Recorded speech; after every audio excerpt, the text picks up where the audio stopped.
Hey, coaches, welcome back to Football Talk with Coach Chip. So glad to have you with us today. I am picking it back up. I've been working on resources, books, things like that, trying to get more video content out there.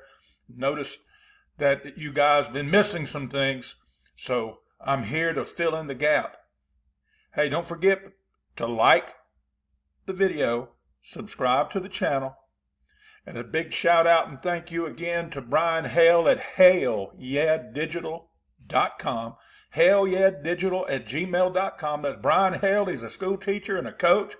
He's got this cool side hustle. He did our music that you've been listening to for our intro, for the YouTube channel, and for the podcast. All right, don't forget the system is out. You got to have an offensive system. You got to have a defensive system because you can't control the kids you have every year. You know, unless you're in some place where you can just go out and recruit them, you know, and get the ones you need. Hey, I need a running back, or hey, I need a left tackle. You got to figure out a system, and I've got one for you. It's the Gun Power Spread System. It's $100. If you get it coupled with the other premium resources, the Jet Manual, the Offensive Line Manual, and the Big Book of Bucks, only $150. That's $210 if you bought them all individually. I'm not a marketing guy, but I'm just trying to get stuff in people's hands. As a good friend of mine told me, he said, Coach, you got to charge something. He said, they got to have some skin in the game or they won't value it. You know, you give stuff away. And again, I only charge enough just to justify my time. I consider it my retirement coaching supplement. And hey, if you just flat out don't have the money, hit me up. Let's talk about something, okay? But I just want you guys to be able to get something in your hands that can help you be a better coach and help your kids be as good as they can possibly be. If you get the Gun Power Spread System Manual, I also throw in the Wristband Creator. It comes on an Excel file. All you got to do is populate the cells, and it's pretty self-explanatory. I've had somebody ask me, I said, all I know how to do is you fill in the master, and then you put down all the rules for your kids, and then that populates the other cells. I don't know how it works. I just know I did it. I don't know how this computer works, but I can turn the cockeyed thing on and make a video. And I just turned off the lights. Don't know how electricity works, but I can turn them off and on.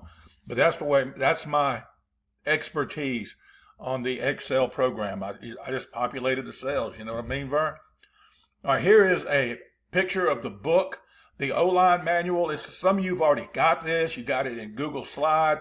And, you know, I'm not asking you to go buy this one, but I am asking you to help me promote it and tell people about it. It's a little different, not much. I consolidated some slides in the old ebook and to make it more book-like for a real book, and also to just make it more cohesive. And also I added more videos, more clips. If you bought the ebook, the Offensive Line Manual, you need to hit me up at siegel.chip@gmail.com, and I will give you the links to the new videos. As I was going through and editing it to make it into a real book, an honest to God, kill a tree book, I saw some things. I can't leave well enough alone. I'm constantly tweaking stuff. I made some more videos that are unlisted. You won't find them on my channel unless you have the link. And I don't want to shortchange you guys who have supported the channel and supported the podcast all this time, and not let you have the same thing that these cats that are going to buy it off Amazon are going to get.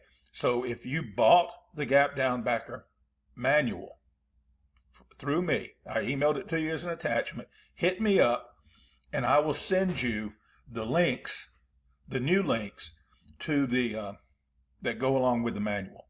And that they won't be cohesive like in the new book. It's got the QR code right there on that page, but you'll see what it's talking about, and it can be helpful to you. It's some good stuff. And they're not like the videos I'm doing right now. These are totally instructional and not all these promotions and stuff like that. All right, be sure that you subscribe to the channel right now. Go ahead and click on subscribe. It's not hurting you at all. It's just helping old Coach Chip out, helping me with my numbers, with Alphabet. You know, they on Google and Google owns YouTube. You're not going to get any spam, so you're not going to have nothing bad happens. And you say, well, I don't want to get deluged with a bunch of other stuff.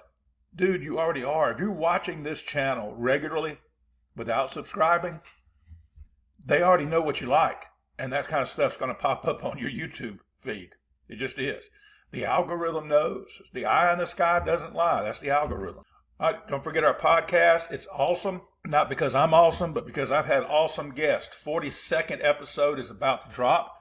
Just had one come out recently with a bright young coach from down in South Alabama who's doing a great job with the Army style of offense. And I'm actually editing a video that we made after the podcast in which he goes into great detail. It's Clint Humphrey. And you'll find that's going to be coming out real soon. And it's going to be a regular video on here. It won't be one of those unlisted ones. But I'm going to do it in a series. It was an hour and a half conversation. So I told him when we got through, and I said, well, your part's over. And he said, what do you mean? I said, I got to edit this crap. And he goes, oh, man. So I'm breaking it down. I'm going to break it down into 4 or 5 different smaller videos and take you through that. And if you're not a triple option guy, but you're a zone guy, you need to watch the video because it's so much carryover to other offenses. It's just the way Army uses the zone scheme to get what they want offensively. And it looks like what Navy does in the backfield. It looks like what, other flexbone teams do in the backfield. But the way they block it is so unique. So if you're a spread team or an air raid type team or a team kind of like what I did, a 3-wide team with a sniffer, this stuff can help you because the way they do it, if you're already a zone team. So check that out. Look for it coming real soon here on Football Talk with Coach Chip. Let's get started. All right. It's funny that this happened the way it happened. I had just, I went to Kenny Simpson's clinic a while back, and he talked about he's been doing something like this by tagging his counter. And then recently, I was on Coach Ian Tatum's YouTube channel, his coaching, his clinic series that he does, which, by the way, check that out. I put one of his, put my episode on my channel in the counter playlist. And it's also in the Gap Down Backer playlist. But I'm also going to be on his online clinic that's coming up soon at the end of March of 2025 as we make this video. He brought this up. And I didn't really comment on it because I just heard when we talked about it, I've seen it done. And we've actually done something similar years ago. I'll tell you about that in a little bit. But about using your play side tackle as your kick out by him turning out. Now, it's difficult. I drew it up against an odd front. It's difficult versus an odd front. And it's darn near impossible to turn out on him if he's in a 4-eye. But you can block him down. And that's something you can do right there. Now, all you got to do is make a call, a tweak even. It's just a tag, whatever the tag is. Coach Tatum referred to it as crab. C-R-A-B. I want to say Joe Salas, who has a great YouTube channel, he's got a video out about it, calling it crab. And you turn out with your defensive end, or if you've made the call, I don't know that I'd want to do it against a 4-eye, but maybe you need to, and block him down. And if it's a bare front or a 3, you can block him down. I wouldn't turn out with my guard versus the odd front because you're going to lose your down block on the nose, which means you'll lose your back block on the other DN as well. So see, now put him in a 4-eye and you'll block his butt down. And one of these guys, if the wheel triggers and comes in here, then right away, then the guard will turn up and get him, and then the tackle can keep going around and pick up what's out here. Or if the wheel is tardy, and he's not coming, then the guard keeps going, almost like he's going around a log block. And then the H will fill if he sees something coming here. So that's the tweak. And what I really like about it, though, is against an even front or an under front even, depending to a side where you've got a 1 or a 2-eye, this nose is in a 1, and a 5. This is like taking candy from a baby, and you're turning your normal counter without having to do a ton of reps into a super counter, if you will, because now you've got 2 wrappers coming up through there. And of course, Southern Cal does it. I believe Oklahoma did it when Lincoln Riley was there. It's something that I noticed them doing, and I didn't know if it was a game plan thing or if it was something that they did on, as on the regular. So I went and found some film, and I'll show that to you in a little bit, when they played UCLA a long time ago, several years ago, like 2 or 3 years ago.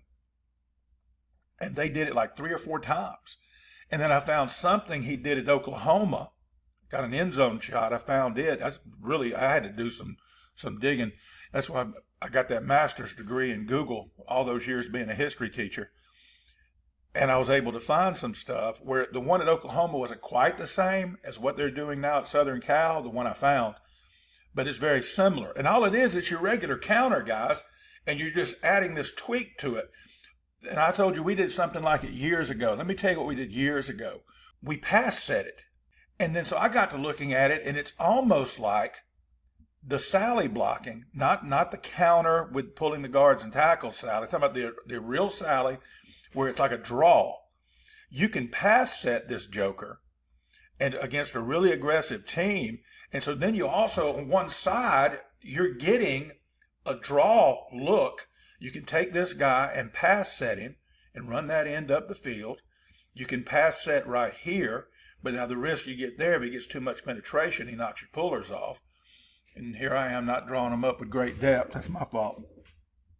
But at least pass set this DN, or if you run it to the 3-tech side, and I'll show you that in a minute, you can pass set both of them and let them run up the field, and then let your wrappers wrap. So you may be getting kind of a soft linebacker because he's thinking pass because the lineman in front of him gave him hi-hats. And here you see why it's so useful. You can add an H to the mix. Look at now the quarterback's got to read the backside defensive end because there's nobody to cut him off. Now you're pulling the G, the T, and the H, and you're really having a super counter because you're getting 3 guys at the point of attack with very, very little investment as far as time goes because you're still basically running your same play. All you've done is add the H to it with just a call. Some teams I've talked to coaches, they just call it super. And it tells all 3 of them. First one's the kicker, the other 2 are wrappers. They just tag super. And now you've got the extra guy for teams that like getting that outside linebacker nosing and falling inside. So you could even fake your jet, which really is going to, that's eye candy. And then you're showing like a pass to this guy back over here, and they're running up the field. This is great for these teams that are really aggressive up the field. If you're in a league with a lot of spread teams, then this would probably be good for you.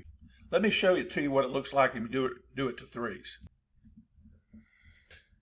Now here's what I mean by running it to the 3s, to 3.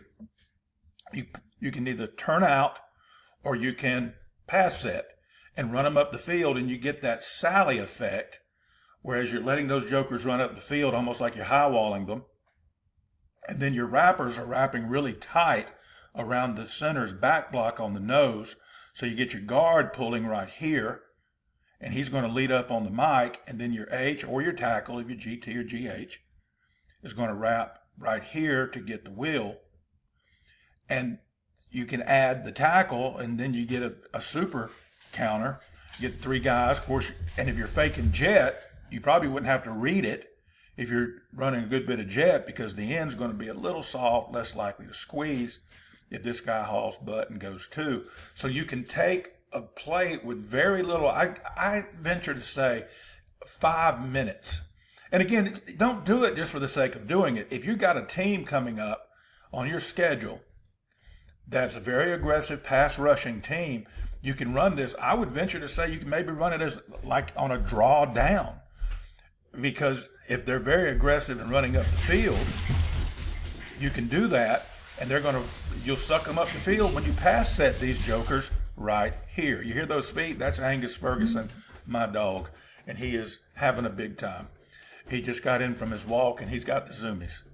So this is how you can simply tweak a play that's already in your system, and this is why it's so important to have a system, so you can do things like this. You're not adding a new play. You can use that term just like or same as with your guys. And you already do this kind of stuff on other plays. And it's all, I guess you could say it's almost like the gut. You're turning it into a super gut.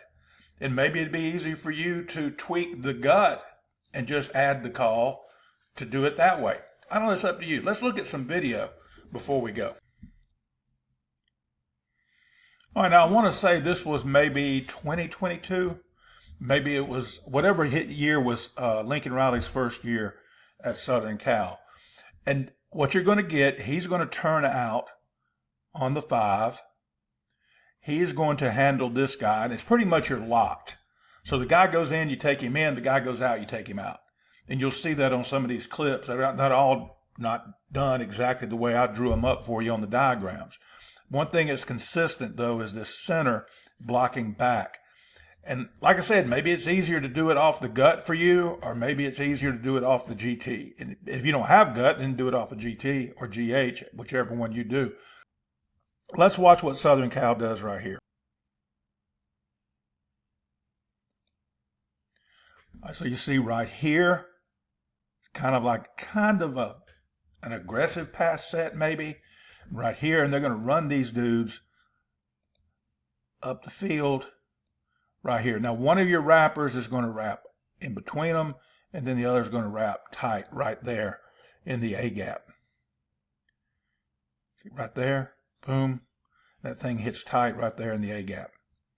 I just think that guard went too wide. I don't know, what do you think?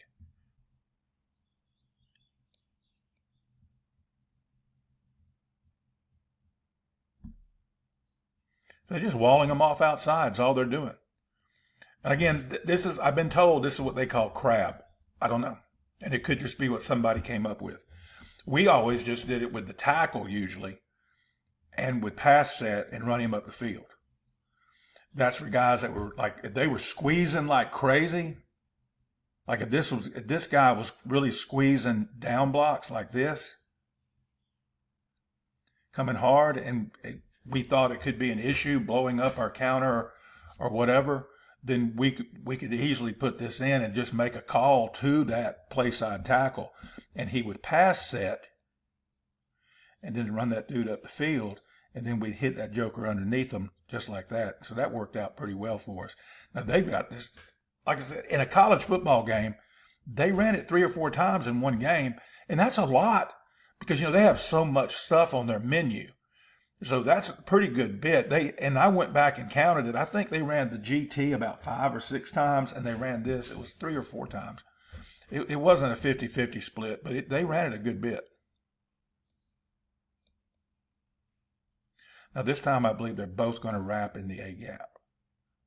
I'm not sure. I can't remember. Here we go.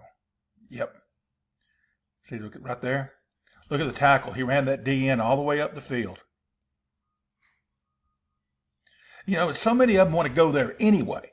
In high school football, it's probably even worse than it is in college football because college football doesn't do 7-on-7s the whole summer and get those guys, muscle memory that they're pass rushing. And so when you give him, look, he's giving in the high hat. Look, his hands are up to pass block. What's this guy thinking?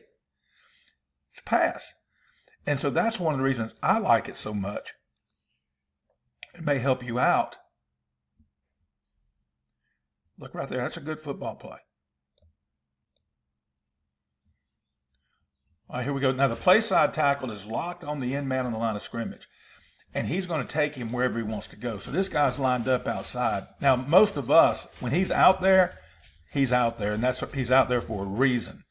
But in the college game and the pro game, they do a lot of what I call spiking, like slanting across faces and things like that. And so when this guy squeezes, watch, he's going to log him. Not log him so much as pin him because he's not pulling. I'm tripping.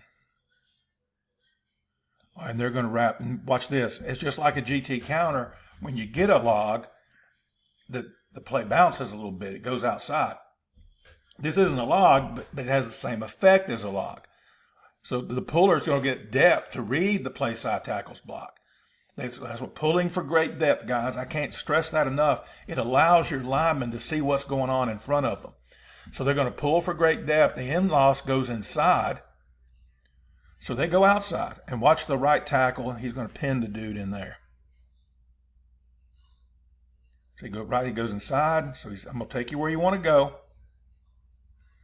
And we'll run it a hole wider. It's like 5-6 yard gain. All right, here it's going to the left.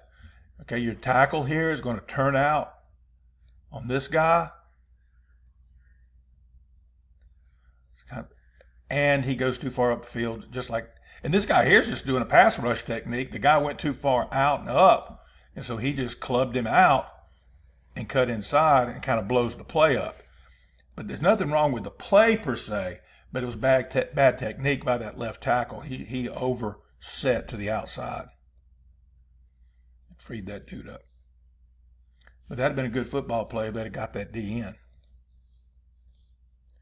All right, watch your wrappers. Got their depth, and they both turn up inside. The tackle should be in here, walling this guy out, and both them are turning up right here. There's hat for a hat coming.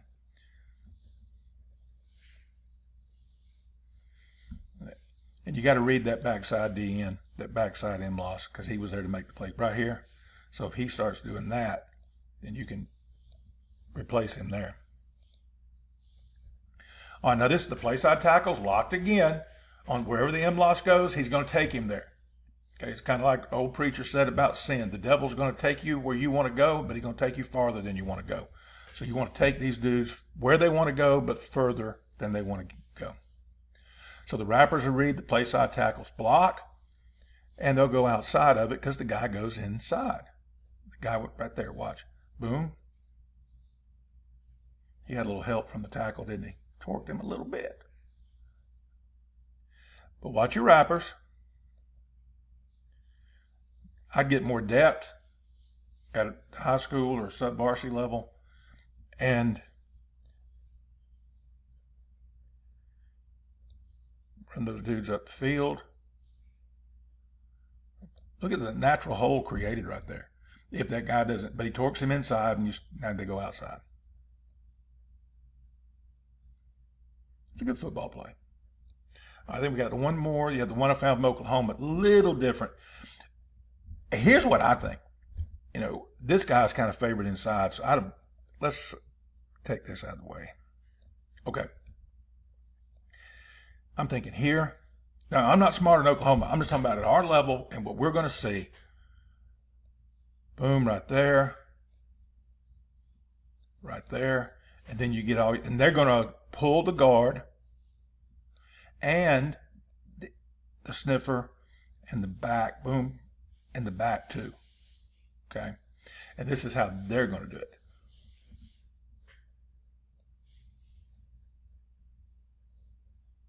See? You got three coming through the hole. You got a hat for a hat. And of course, that safety from the backside is cheated up because they're all the way, their feet are in the end zone. But this is kind of the same thing that he did back when he was at Oklahoma, I do believe. But just give you an idea on how you, just with a call, a tag, don't think new plays. But if you do think plays, think ways to run the old plays. Don't think new plays. And if you got to think about new plays, think about new plays off your old plays. Does it come off of something you already do? You don't want to go putting in all new stuff. If you're not a GT or GH counter team, you don't want to do this. But if you've already got it in, you can do it just like or same as Coach Tatum called it on the YouTube that I was on with him. Please go over and check that out. That was good stuff. All right, that's it for this episode of Football Talk with Coach Chip. Hey, take the opportunity to support old Coach Chip. Go over to buymeacoffee.com/Coach Chip.